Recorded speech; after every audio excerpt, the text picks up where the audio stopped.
Selamat malam Bapak Ibu semuanya dimanapun berada. Shalom. Berjumpa kembali melalui sapaan kasih dan ketukan cinta Tuhan sebagai saat teduh malam kita. Anda bertanya, Alkitab menjawab. Namun sebelum itu, mari kita berdoa. Ya Tuhan, terima kasih topangan-Mu, pemeliharaan-Mu kepada kami sepanjang hari ini.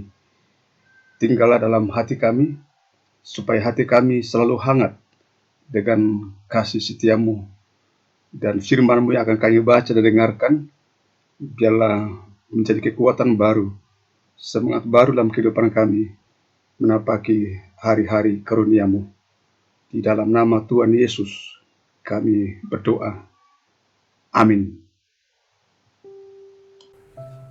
Saudaraku, tema kita pada malam ini diberi judul Tuhan Yesus sebagai anak Allah dan anak manusia. Diambil dari Matius pasal 16 ayat 13 sampai 17 yang mengatakan, setelah Yesus tiba di daerah Kaisarea Filipi, ia bertanya kepada murid-muridnya, kata orang, siapakah anak manusia itu? Jawab mereka, ada yang mengatakan Yohanes Pembaptis, ada juga mengatakan Elia, ada pula yang mengatakan Yeremia atau salah seorang dari para nabi. Lalu Yesus bertanya kepada mereka, tetapi apa katamu? Siapakah aku ini? Maka jawab Simon Petrus, engkau adalah Mesias, anak Allah yang hidup. Kata Yesus kepadanya, berbahagialah engkau hai Simon bin Yunus, sebab bukan manusia yang mengatakan itu kepadamu, melainkan Bapa-Ku yang di sorga. Saudara, Tuhan Yesus adalah Allah yang sejati, sebab Dia adalah manifestasi Allah yang tidak kelihatan. Sebagai wujud Allah yang sejati, Tuhan Yesus disebut sebagai anak Allah. Sebagai anak Allah sepenuhnya memiliki sifat dan karakter Allah. Sebagai anak Allah, Dia dilahirkan bukan dari kemauan manusia atau benih manusia. Sebagai anak Allah, Ia melayani dengan otoritas dari Allah, bukan otoritas manusia. Sebagai anak Allah, Ia melayani dengan otoritas dan kuasa dari Allah, dan padanya tidak ada dosa. Sebagai anak Allah, Ia menaklukkan kuasa iblis dan maut, bangkit dari kematian, dan naik ke sorga, dan duduk di sebelah kanan Allah Bapa, dan akan datang kembali menghakimi orang yang hidup dan yang mati. Kalau disebut sebagai anak manusia, terkait dengan kenyataan bahwa Dia dilahirkan oleh seorang manusia, menjalani hidup sebagai manusia, memiliki kesamaan sama seperti manusia kecuali dosa, makan dan minum, bertumbuh secara jasmani, secara manusia, menerima didikan dari orang tua, mengalami suka dan duka seperti manusia, dan puncaknya ketika mengalami kematian sebagai manusia, sebagai anak manusia di dunia ini, agar dapat menyatakan jalan dan kebenaran, menyatakan misi Allah di dunia ini, menyatakan jalan dan kebenaran, agar banyak orang atau semua orang mengenal siapa Allah itu.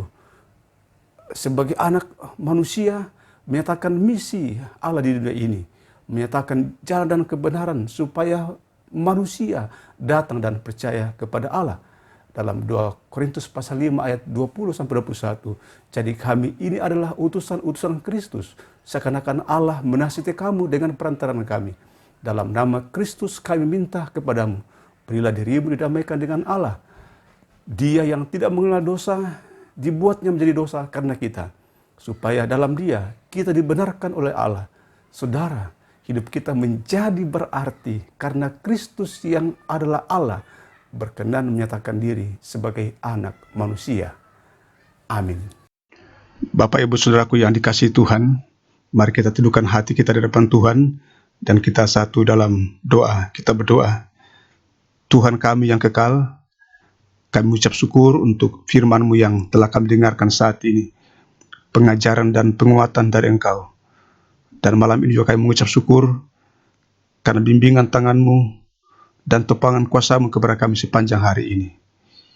Kami tidak sangkali bahwa tidak mudah kami melewati hari ini.